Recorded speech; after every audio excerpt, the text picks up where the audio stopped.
Buyers are so much better prepared than ever before. Is that an excuse for some salespeople? Lazy salespeople will hide behind email. Keyboard warriors, right? The seller will go, you're mad. Liking the sound of your own voice, is that ego? Is it more than smart? Is it smart and ambitious? That's a really good question. Learn what did Bob do to be successful and model it. It's the first thing I learned in sales 24 years ago is every prospect you meet, they've got a whiteboard above their head that says it's all about me. It was Nelson Mandela said you never lose, he says you win and you learn. Then Thierry Henry. Correct. Correct. Success leaves footprints, learn from them.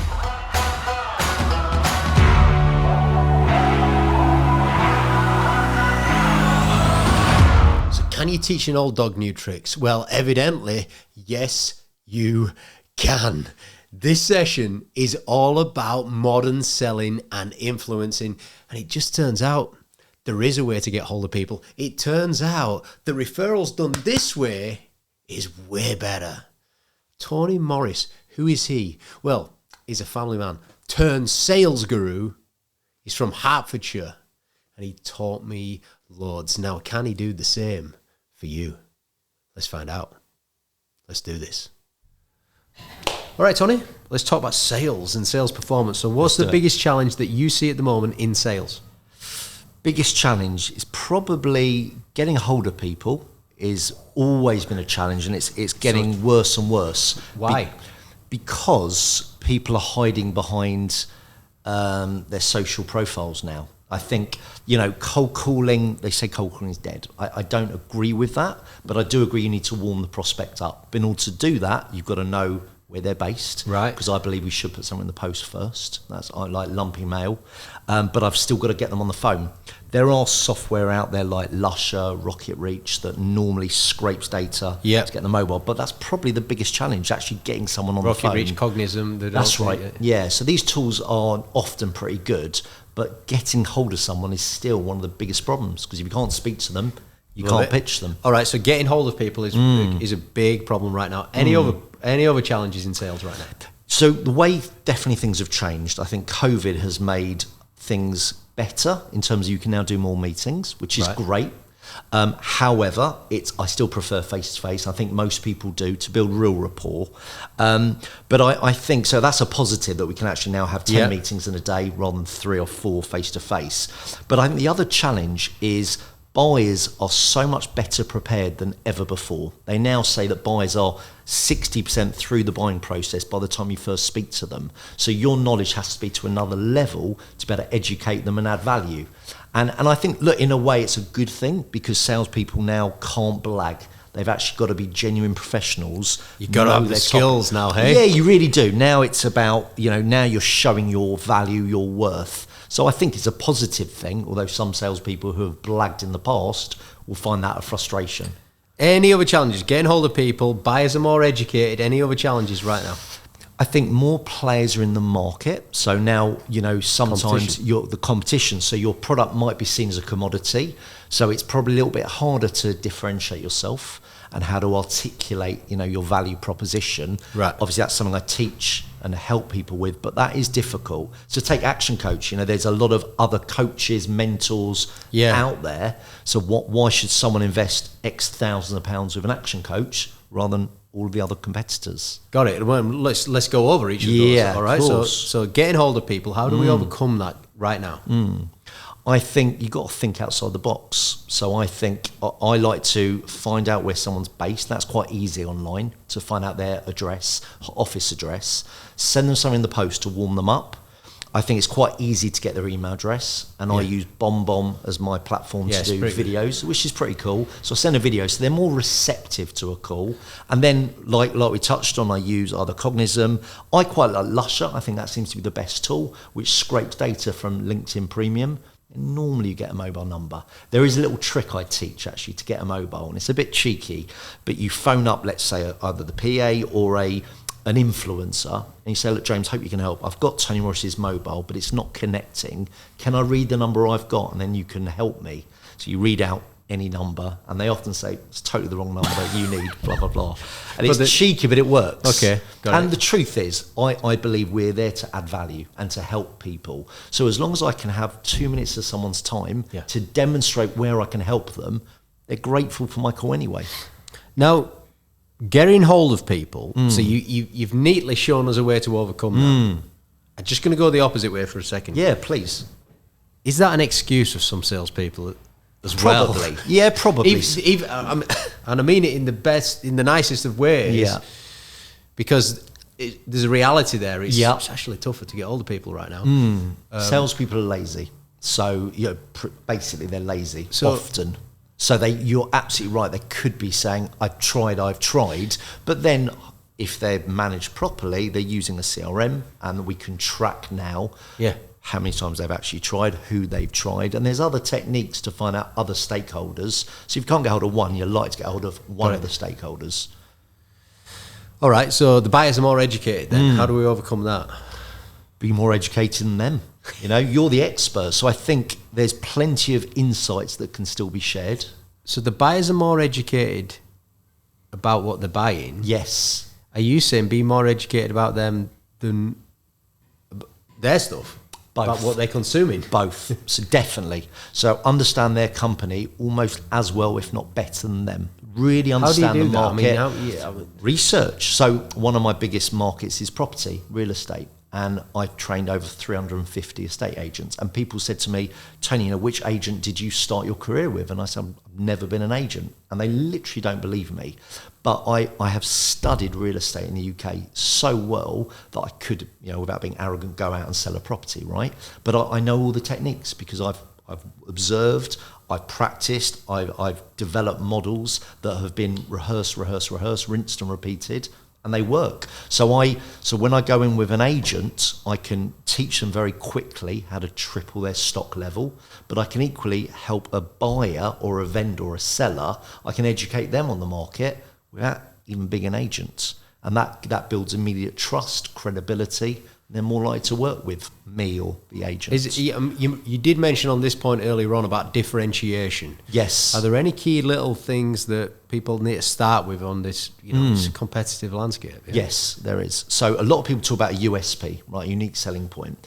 I've got a bit of an issue with that because it might be unique, great, but we're using it to sell, and no one likes to be sold to.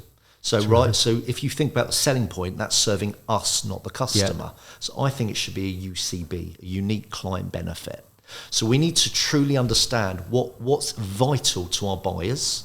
And I say buyers because there's often multiple stakeholders depending on the size of the business, the size of the product service. And we need to know their priorities. And that's all about really good questioning and really good listening. And once I know that, I can then articulate the relevant UCBs based on their priorities. I love that UCBs because I've heard of USP is unique selling proposition. Point, UVP, unique value proposition. Yeah, absolutely. So now you've taken that to because it's all about them. It's the first thing I learned in sales 24 years ago is every prospect you meet, they've got a whiteboard above their head that says it's all about me. Make it about them. And the second they think they're being sold to, they actually get very defensive. So let's give me an example of a unique client benefit. Yeah, great question. So let's take my business. I run a sales training company. One UCB is with every retained client, we have a WhatsApp group or a Slack group. So their team have instant access to me. So anytime one of the salespeople have a challenge, a problem, a question, they have instant access to me. So when I'm next available, I can respond. So I'm seen as an external coach. And my fees, I'm not cheap. So that individual salesperson is being massively invested in to exceed their goals. And that's a big UCB. WhatsApp, Slack, there is something instant about that compared with emails now, isn't it? Has email gone? No. Depends what you're using it for. I think, again, lazy salespeople will hide behind email. Keyboard warriors, right? So some businesses now, you can go on the website and you can literally get into a WhatsApp conversation as part of their sales process. So I think that's becoming more dominant now than email. I really do see it going like that. And then I think video messaging is becoming even more popular now than a normal written message. So for LinkedIn outreach, I always recommend doing a personalized video But also I send video business cards. For any prospect I want to work with, they'll get a video business card in the post, followed by a phone call. Yeah. I mean, even your family calls, you know, in the past, like even 10, 15 years ago, FaceTime was there, but people didn't use it so much. Now it's not. It's the other way around. You always COVID, call your right? parents on a video Absolutely. Call. COVID, it's everything is video now. I think Jeb Blunt talks now that since COVID, 78% of prospecting should start with a video to warm when 78%. 78% he believes. So I don't know about the other 22, but he believes 78% of prospecting starts with video content. Sticking on sales performance, you did mention two big priorities, massive priorities on sales performance: questioning and listening. Which one do you want to go with first? Go with questioning first. Where is that? So I've written a talk called Ask Better Questions, Get Better Results. And what I find with most salespeople, they don't have the will to even ask the question in the first place, but massively don't have the skill to ask it in the right way. And I've worked with 38,000 salespeople. I've listened to, I can't even remember how many sales conversations. And most often they're asking really bad questions, but expecting the right answer. Is it will or courage? Is it because surely a salesperson going into a meeting, their intentions surely are positive, or they want to ask some good questions. But when they get to it, do they bottle it? I think so. I think they're scared of being seen as desperate, pushy, having commission breath, I call it. I think they're scared of that. I mean, they are sort of 80s, 90s connotations of sales, aren't they? Pushy salespeople. And unfortunately, it's some salespeople, especially in sort of the car sales industry, it's still seen like that, unfortunately. And estate agents are not seen as good salespeople, pushy, frustrating salespeople. So I think, one thing I train on is actually asking better questions. And I call them killer questions. And once you know, ultimately, your best set of questions, you can keep using those pretty much every time. Who also uses that? Phil Hesketh. I love Phil. Yeah. He's got Phil's this little awesome. business card, and you just pause out like this, and there's 50 killer questions on it for salespeople. But he's great. Phil, he's great. So go on then, give me one of your killer questions. Yes. Okay. So let's say I want to know: are you a decision maker? Often a salesperson will say, is this your decision? Can you sign this off? They might go, yes, I can. It's the wrong question because it doesn't mean they're the only person that can. Yeah. So I'll say, aside from you, who else will be involved? And you'll say it's me, Sarah, and Mike. Then I do a justification statement. I say, look, I need to meet you, Sarah, and Mike. You're all going to have different questions. I'm going to want to answer those. So together you can make an informed decision. So that increases my probability of securing a meeting with the three of you. If I only meet you, you are now selling my product to Sarah and whoever else I said, Mick. And we can't have that because it's all about probability. So the key question at the beginning is, aside from you, who else will be involved in this? And your follow-up to that question, because what I got from that was confidence. Well, this guy's got a structure here. He's got a process that we're following here. Makes sense. It's irrefutable, really, the point that you made, because you're all going to have different questions. Correct. That you'll want me to answer. And it becomes very difficult to challenge, right? So I'll give you another killer question. I mentioned earlier that because there's so many competitors, they struggle to differentiate, and often price then becomes the differentiator, right? Which you never ever want. But if it does fall into that, there's a way you can question out of it. So let's say you're an estate agent, and let's say your fee's 2%, and the seller will say 2%, to you, right? Yeah, well, that's what they should be commanding. The seller will go, "You're mad. They're 1.5%. I'm going to go with them." And you say, "Look, I appreciate that. If our fees were identical, who would you choose?" Now, if they choose them, you're stuffed, but they won't, otherwise they wouldn't have raised the price objection. Exactly. So they'll go, "Well, I'd choose you, James, if your price was the same." And I say, "Look, I'm really pleased. Just for some feedback, why would you choose me?" You zip up, and now they are selling you back to you, and you go, "Do you now understand why we command that little bit more?" Which is nice, right? So it's that reverse psychology, because the best person to persuade themselves is themselves. Everybody listening right now is just paid attention to exactly that point, because it's real classic objection handling. Gives it again. Okay, so take price as a challenge, right?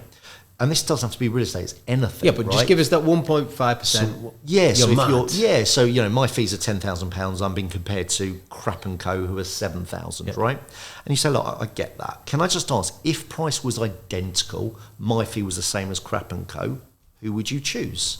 They will always say you. And you say, look, I'm really pleased to hear that. Just for some feedback, why would you choose me? And then they'll say things like, well, you've sold 3 properties like mine in the last month. Great, what else? Well, all of your sales team you've mentioned are ALA qualified. That does mean quite a lot to me and my partner. You say, great, do you now understand why we command that little bit more? And it becomes very hard to argue that. Yeah, love that little technique on objection handling there and price. Beautiful. I've never heard that before, and I've heard a lot of the stuff in sales. So questioning. Anything else on questioning? Yeah, so I don't know why, but most salespeople start with closed questions. And if we look at closed questions, they're okay to clarify, does that make sense? Is this more salespeople or is this the layperson? I think the layperson. Is it an easier way? Is it the non-thinking about it? You know what? I actually don't know. So I'm sure there's been psychology studies this, right? I'm sure there is. But I just know sort of the default setting is closed questions. And then what's happening is we're getting so little from our prospect or customer. Yeah, true. We're sitting there thinking, God, they're hard work. And they're not. You're just asking crap questions. I'll give you another example. Take real estate. They'll say to a buyer, have you been looking long? Yeah. And have you seen anything you like? No. And they look at me, these salespeople, and they're like, God, he's hard work. I was like, he's not. You just blood out asked the stone. Correct. So change the question. You've been looking a few weeks now. What's the best property you've seen so far? Yeah. And they'll talk about this lovely bungalow. Oh, yeah, I know that one on Cherry Close. What specifically attracted you to it? Now I've got you engaged. So it's about making a list of the key information you want to ascertain and extract, and then designing killer questions around those. And you'll start just by process of elimination. You'll start to work out which ones get the most information, and you keep doing them. You just have them on repeat. Get them talking, open questions. All right. Anything else on question before we move on to listening? Yes. The final mistake salespeople make is they load questions. So they'll say, for example, what's important to you when choosing a company? Is it their fee? And the buyer will go, yeah, it's their fee. So I don't know why salespeople do it. I think they do it because they don't like silence. So when they ask an open question and they're not getting a response, is it the fee? Whereas actually we ask the question, zip. Let that prospect or customer, let them process it, let them think about it, then get feedback, because they don't like silence either. Well, look, naturally we're already into listening here with silence and zipping, the magic zip, if you like. So what stops salespeople listening? They like the sound of their own voice, pretty much. And what I notice with... That's an adage more than...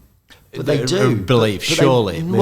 I think... Because, when you get salespeople to listen to the call, I don't like the sound of my own voice. Yeah, they say that, but they do. Right, they do. Their actions tell you they do. Correct. And I think the other mistake is most salespeople who are listening to respond. They're not actually listening, whereas top producers listen to learn, because the questions actually should come from the information that we get out of our prospect or customer, where often it doesn't. They're sitting there thinking, like, when's it my go? And then you're never going to engage. It's never going to be, it becomes an interrogation, not a conversation. Is liking the sound of your own voice, is that ego? Yeah, I would say it is. Is ego important in sales? No, I don't think so. I think not all. Well, I think you've got to be confident. I think you've got to have self-belief. Is that ego? I don't know if that's ego. I don't think it is. I think you do. For a buyer to buy into you, you've got to have passion, belief. You've got to be confident, but you can't be arrogant. And there is a fine line. Yeah. How do you maintain the right side of that line? Yeah, good question.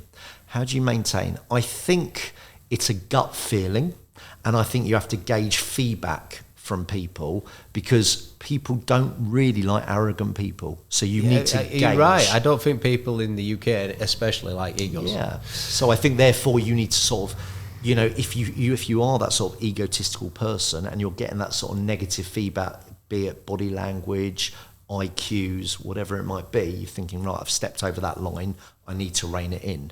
Because it is hard, if someone's knowledgeable, passionate and confident, it's difficult. We did an interview with Mary Portis recently, and she was exceptional. And basically, what she was saying is, you better be a decent human being before you're anything else.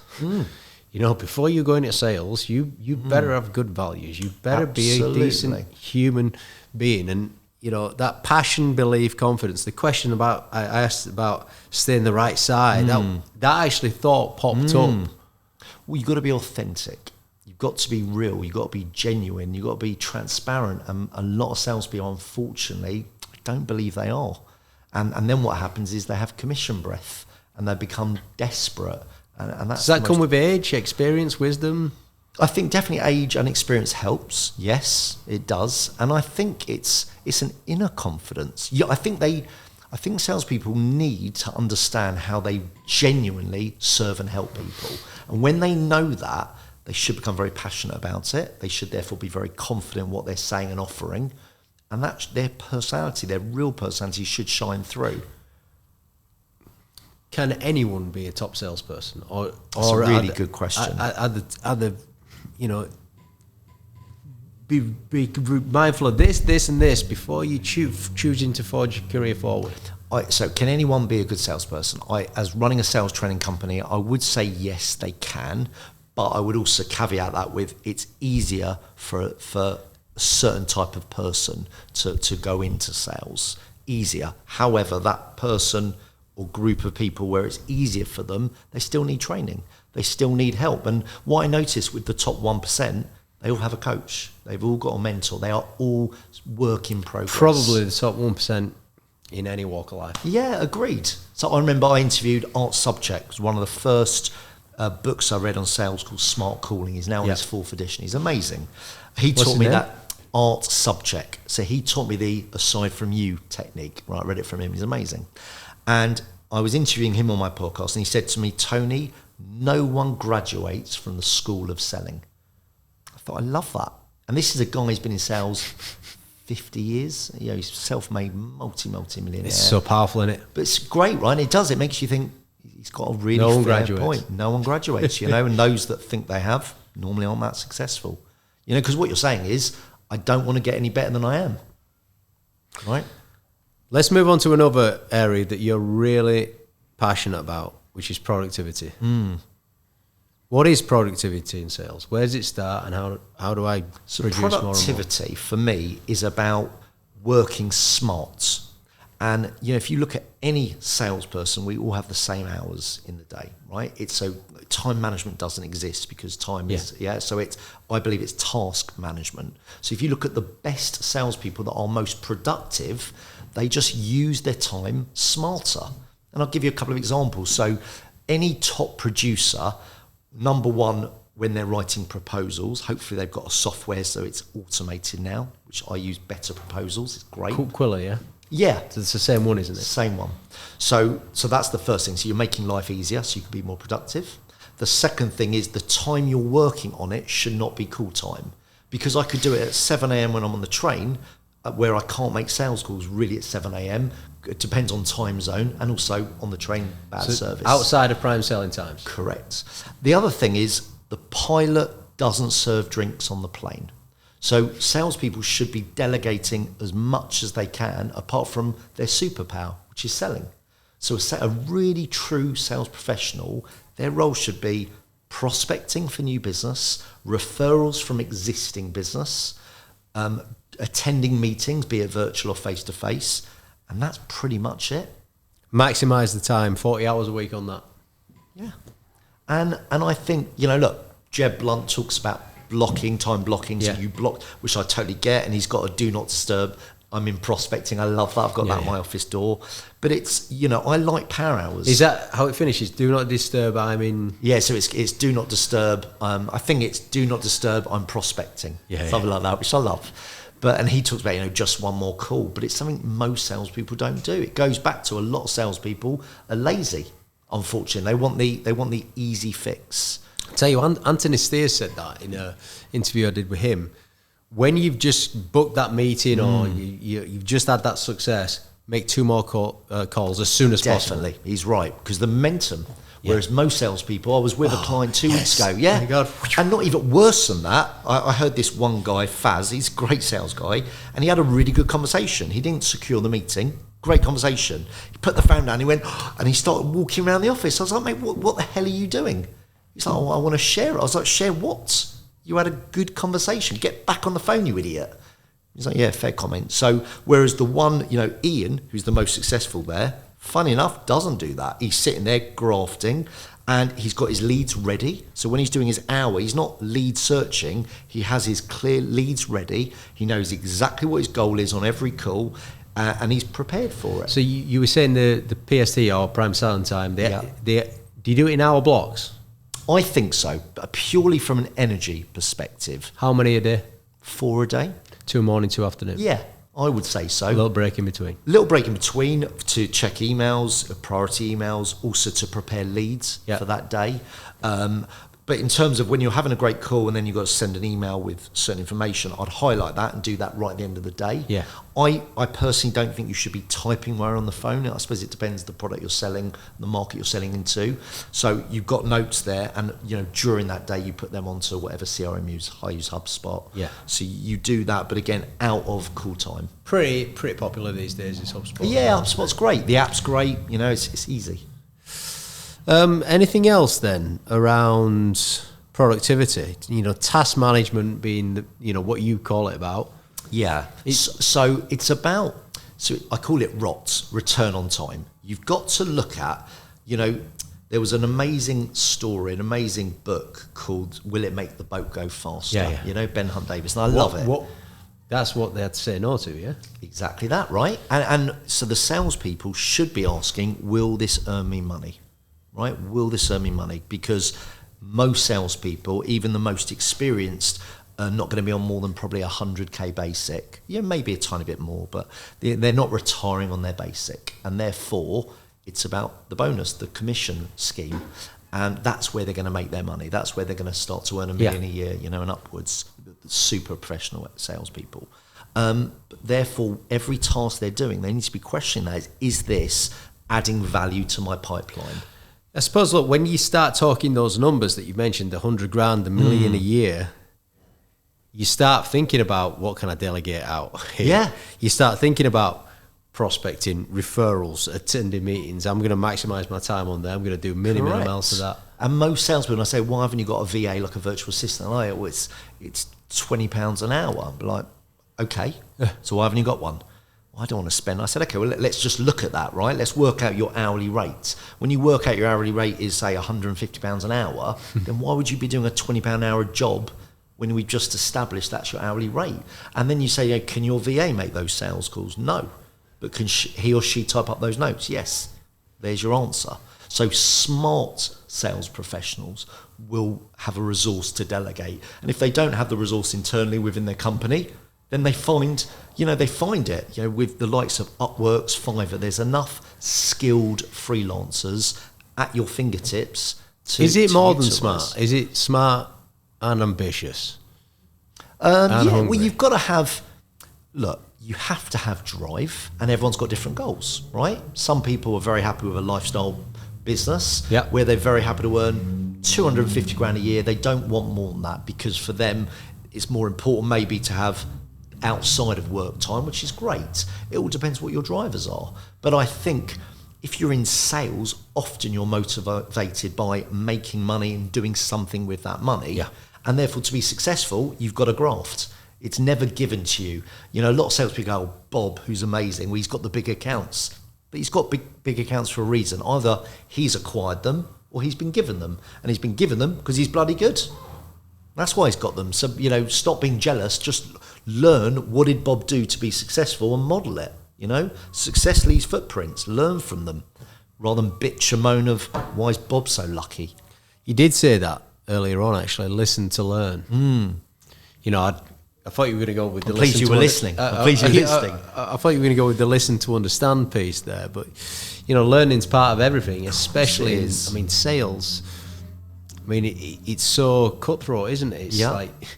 It's like sport.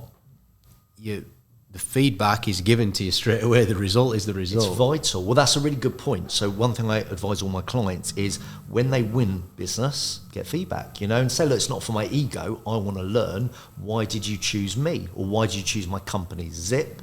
get some feedback, because the narrative they're using, we could then use to other prospects. Testimonials. Exactly, and we can use it for marketing material, because they'll use words that we maybe hadn't considered. So that's the first thing. But it's even more important when you lose. It was Nelson Mandela said, you never lose. He says, you win and you learn. So if you ever lose a piece of business... Nelson Mandela, then Thierry Henry. Correct. Correct. Loved. My mates are gooners, but yeah. But the key here, right, is where's the lesson? So when I'm coaching salespeople, I'm always like, when they do a bad call in there, right, I say, right, what did you take from it? Where was the lesson? Where they're bitching and moaning that they didn't achieve their goal. Yeah. Say, great, you didn't get it, but what did you get? What question could we have changed to get a different outcome? They're not thinking like that, whereas real professionals say, I had a great day today. 2 things I learned actually to develop myself was A and B.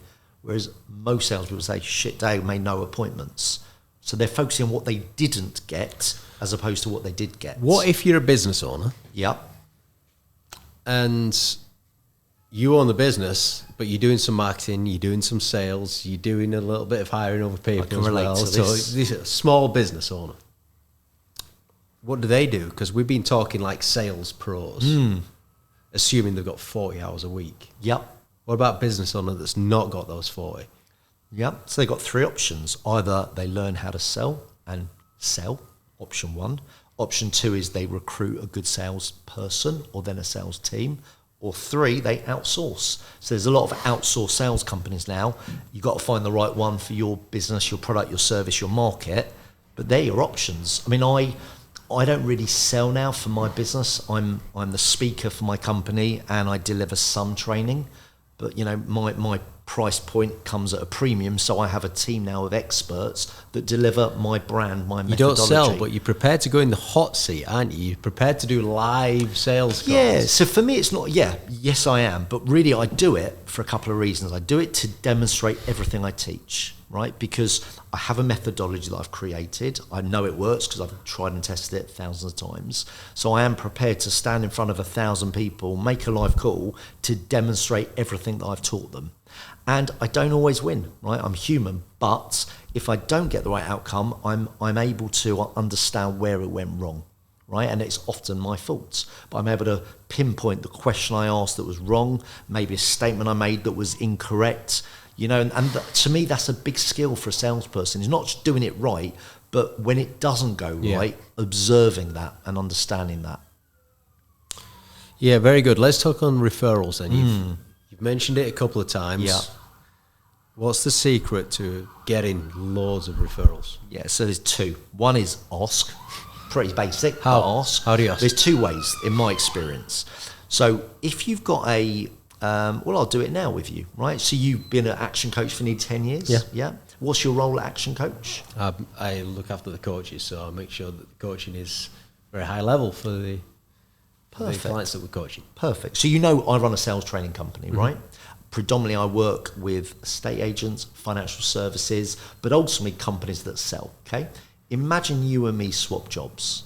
So tomorrow you weren't at Action Coach, you ran Tony Morris International, this global sales training company. Who would be your first phone call to try and win your first customer? Who would you call? The people I know.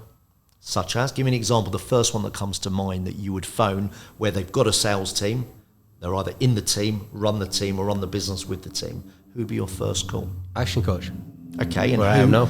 And who within Action Coach would you phone for the opportunity? The top dogs. Such as? Brad Sugars. Okay. So I'd love you to introduce me to Brad, and I'd like you to say I know a very good sales training company, Brad, that you need to be speaking to. That's how you do it.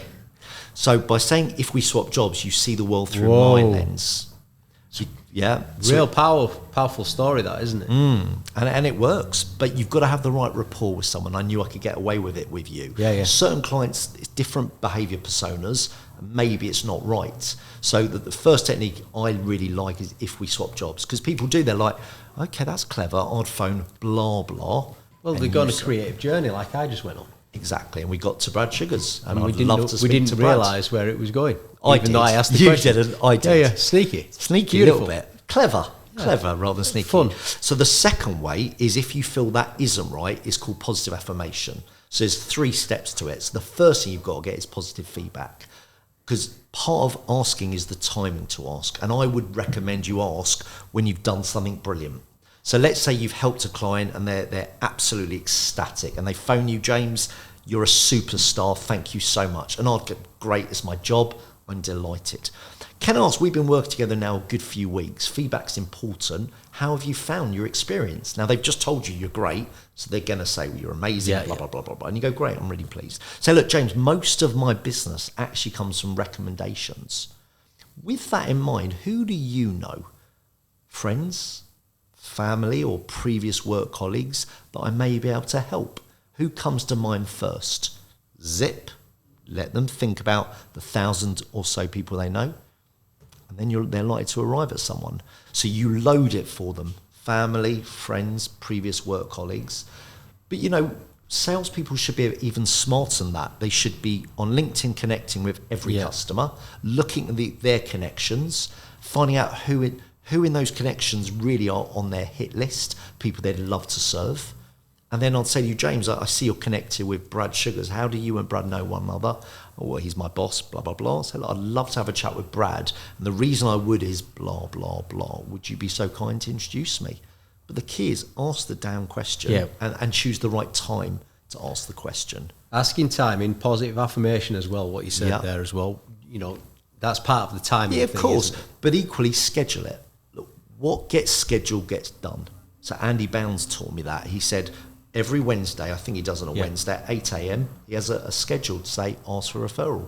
I love it. Becomes habitual. It takes about 21 days to become a habit. So now every Wednesday morning, wherever he is in the country or globally, he'll ask a client for a referral. And it's not, you won't just phone and say, listen, I haven't spoken to you for a while. You'll have a catch up. Yeah. How's the team? How's business? How's the family? Blah, blah, blah, blah, blah. Say something, James, I've never even asked you. And then you'd go into it. The technique that you're most comfortable with. Very creative ideas coming out of you right now. Good. All right, let's talk about self-development then. So, becoming, achieving potential in sales. Do salespeople, the ones that you meet, do they have development plans, career development plans, personal plans in terms of the skills? The super successful ones do. What kind of plans do they have? So they will have, so I use one called the 135, as in what's my ultimate goal? Let's say I want to earn £1 million a year. What's the 3 things I'm going to do to contribute to that? Yeah. Let's say, for example, one might be fitness, one might be family, and one might be business. And then they break down 5 tasks for those 3 pillars. And those 5 tasks are the only things that ever change. But so they normally have something like that. They've got a destination they want to get to with a timeline attached to it, and that might be 12 months, 2 years, whatever. And then they break that down of, right, what are the strategies I need to employ to achieve that destination? And then they break that down further into 5 tasks that are manageable. And then it's a case of prioritizing those tasks, hitting them, and then going to the next one. On a daily basis? Yeah, daily basis, till it becomes habitual. Because I've got a podcast called Confessions of a Serial Seller, where I interview the best of the best. And what I start to see is common threads amongst them. Is this like the £1 million a year? The likes of Jeffrey Gittimer, Andy Bounds, etc. And many, many more. And what I start to observe with them is they all have a mentor.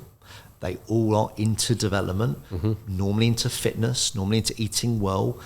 Yes, they might drink, they might smoke, they might have some bad habits, but there'll be minor bad habits, in moderation normally.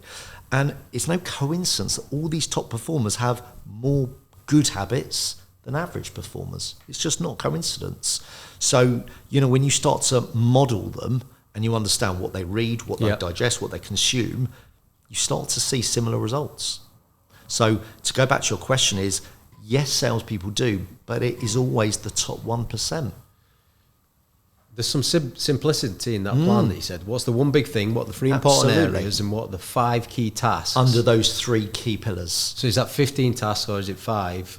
No, it's 15. It's 15, and it depends how you want to do it. So let's say in my world, I have speaking is one of my pillars that's going to get me to my £10 million a year goal. Then I have training, which would be my team of experts going out, or me.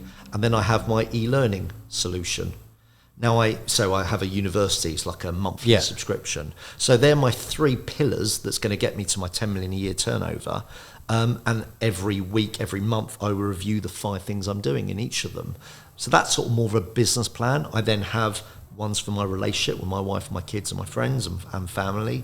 I have one for personal fitness because, I want to keep fit, to hopefully look good, to feel good, and also, healthy, what they say, healthy body, healthy mind, right? So for me, it's a non-negotiable. I work out 4 times a week. You couldn't tell, but I do.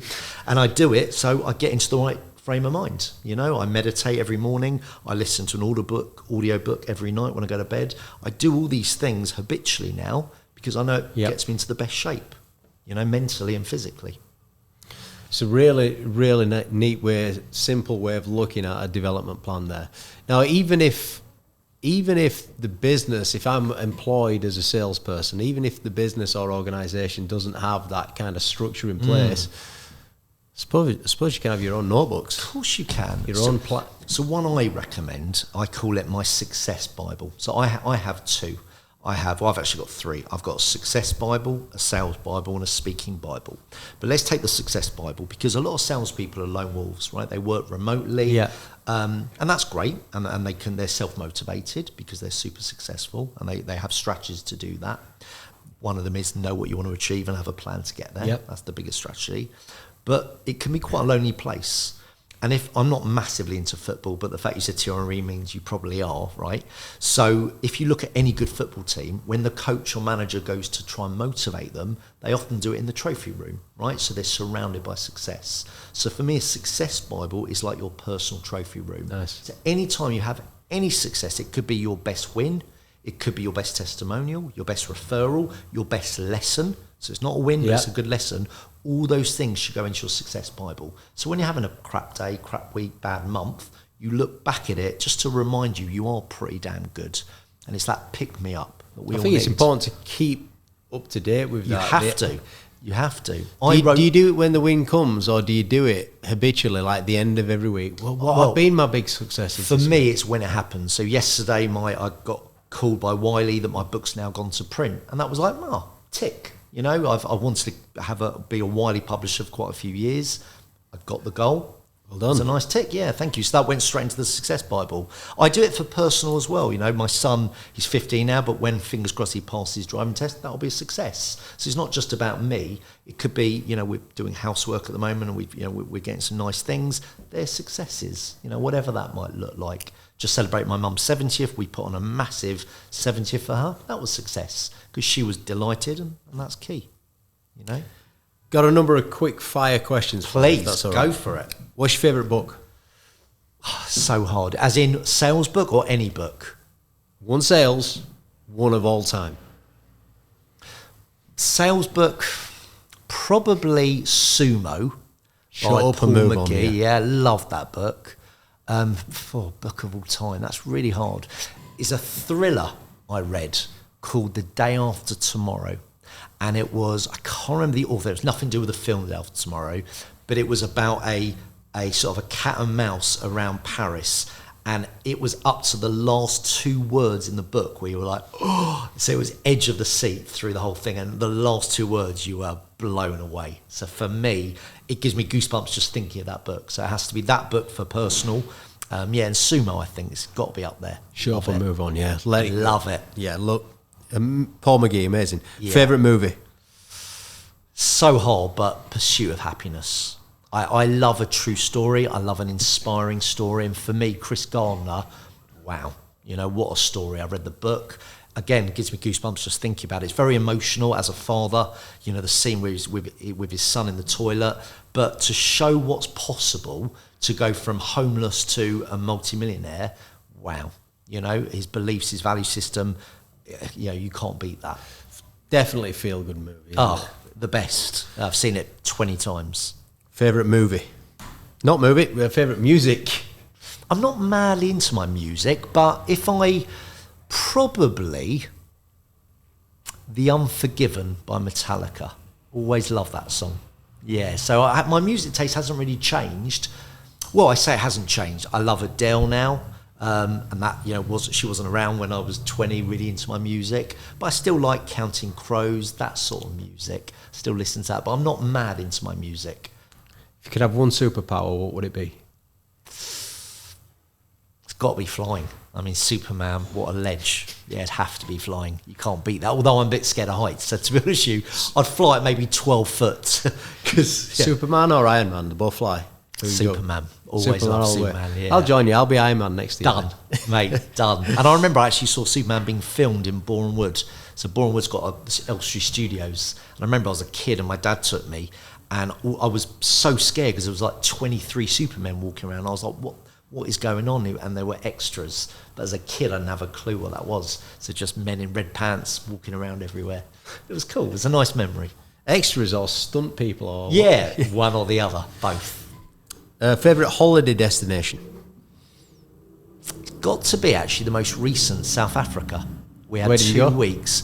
We started right at the top, went to, I can't remember the name of the safari, but it was unbelievable, smaller one, and went all the way down to Cape Town. But it was like my dream 2-week bucket list holiday, because we hadn't had a holiday like everyone for 2 years. Nothing like taking some off the bucket list. It was ridiculous. And, with the 2 kids, my wife, it was How old are the magic. kids?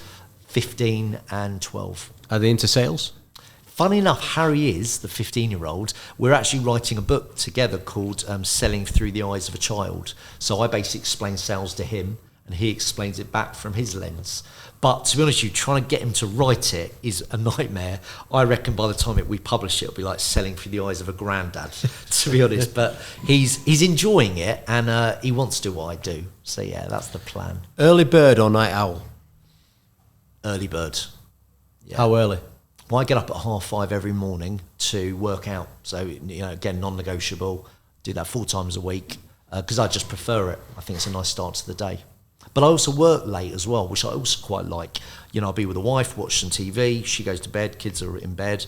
And maybe about 10 o'clock, I'll do a couple of hours work. I quite like, for me, it's 10 good till thinking. 12. Yeah, not every night, but probably 3 nights a week. Right. It's just good thinking time for me. It's, it's quiet. I've got my dog on my lap and I just work. If you could have one day in someone else's life, past or future, who would you choose? That's an amazing question. Who would I choose? Whoever Liz Hurley is dating at the moment, I'll probably choose that person. Comes to mind straight away. Who would I choose? Probably Brad Pitt. I'd love, A-list celebrity like him. I just love to see what the world looks like from his lens. Why did you choose Brad Pitt? I've always had a bit of a man crush on Brad Pitt. So I'm straight, but yeah, Fight Club, wow. 7, I thought 7 was pretty up there. I'm just, that but I actually imagine it would be quite a disappointment, I reckon, because, as a big A-list celebrity, he probably hates the paps the whole time. Yeah. So, but, I think that'd be quite interesting to see the world through his lens. And who've been the 3 biggest trusted advisors in your life? So definitely my current one. So Graham Godfrey's known as a positive mind shift coach. He's coached me now for about a year. What do you get from him? Game changer. So much. So he came on as a business coach. I've had coaches for 23 years, but he's, to me, I've had the biggest change. But he's now become more of a personal mentor. So just my relationships in life and my mindset is at a different level. So definitely him. My late dad, I lost my dad, bless him, 16 years ago. It was 17 years ago. He was 55. And it was 3 months after I set my company up and 3 months before I got married. So it was bang in the middle of that. So it was 2 life-changing moments for me, or life-changing events. What did your dad help you with? Cancer. Oh, sorry, what did he die of? What did he help me with? He taught me what it's like to work hard, because he was a grafter. Yeah. He taught me it's what you said earlier about what Mary Porter, I think you said, about being genuine, being real, beliefs valid. My dad was like that, really was like that. And I think, I inherited that. And my dad was an amazing speaker. He worked for IBM. He would do presentations around the world. And I remember as a kid just watching him practice. I don't think I ever got to see him present apart from a speech at a wedding. But he spoke at my engagement, actually, which was wonderful. But hopefully I've inherited some of his skills, But for me, my goal is to retire at 55. So I've got 11 years. And I'm doing that because Dad never got to do that. And I want Dad to sort of see the world through my lens from that point on. So that's my why, if you will. And all right, and the third one? I wouldn't say it's trust advisor, but my wife, she is amazing. Like, to be fair, to put up with me, I'm mental. So to put up with me, surely you trust her, and she probably does offer some advice. So. Yeah, she costs me a lot of money, but she is just the most amazing, super intelligent, the most unreal support to me. Does give me such great advice. She reins me in, and I need to. One feedback to myself is I'm so driven and motivated, but I'm an entrepreneur, but I tend to go with the next great idea, and I know I need to rein myself in and go, that's great, but it's not working towards the 10 million a year turnover, so I put it to the side for the moment. And I'm learning to do that more and more. And she's helping you with that, massively. Yeah, she really does. And I listen to her. I value her opinion. All right, so if anyone listening right now to this, if they could grab hold of one bit to start with, this is the bit that I want to learn from this session and go and implement, what's the one biggest takeaway from what we've discussed that you want them to take? So I suppose, obviously, you've got to be in the world of sales, but I think this is... We're all in sales, though. We are all in sales. That's a really good point. I think that the biggest thing is, and it's so cliche, but don't give up. And most people, sales in life, quit too early. And I think, I'm a massive believer in the... So I think there's two, actually, if I may. One is never quit. Really, if you really believe you can add value to someone, keep going until you get there. And that's my first. My second is, I call it the whale. And what I mean by that is, in my company, anyone who invests £100,000 with me on speaking or training becomes the whale. I've landed 37 whales now, but interestingly, 28 of those were tadpoles who knew the whale. And what I've realised, it's not who you speak to, it's who they know. And everyone you know knows someone you don't. And therefore, when we have those prejudgments we make when we speak to someone, think, they're too small for me, they're not worth my time, it's who are they connected with? Because yes, they might be small right now, and it might not be the biggest opportunity right now. But number one, it could move to that. And number two, you don't know who they're connected with. And if you treat them with absolute world class and you serve them to the best of your ability, they're going to become a raving fan and introduce you to their network. And there's nothing better than referrals, because you don't need to sell yourself. They do it for you. Beautiful. There's so many bits that I've enjoyed about this session. I think probably the two standout favourite bits for me were, the referral story, if we swap jobs. The reverse, whatever it was that we did there. I really like that. Plus, I like the simplicity of that plan. That one big thing, 3 important areas, 5 tasks, maybe for each of the 3. And I've learned that from an old mentor of mine, Pete Wilkinson. He's known as the 135 business plan. That's where I got it from. And it's simple. It's a 1-page document that I look at every single day, and I make sure I stick to it religiously, non-negotiable. Well, if there's anything salespeople want, it's simplicity, isn't it? That's meaningful. Yeah, That's totally. Creating emotion. Totally. What's been your favourite part of today? Yeah. Well, I'm looking forward to speak to Brad Sugars on the back of your referral. Yeah, nice assumption of... Absolutely. Now, what's been mine? I've just enjoyed the conversation. It's reminding me of certain things that maybe I don't do as often as I should. It goes back to basics. What I noticed with the best of the best is they do the basics brilliantly. And it's reminding me of some of the basics that I hope I do most, but I probably don't do all of them. So I think it's given me that kick up the backside to make sure I'm doing all of the things that I talk about. I've interviewed some of the best salespeople on the planet, and you've shared some stuff today that I've not heard before. Oh, well, thank you. I'm pleased to hear that. Yeah, so pleased to hear that. Thank you very much, Tony Morris. My pleasure. Thanks for having me on.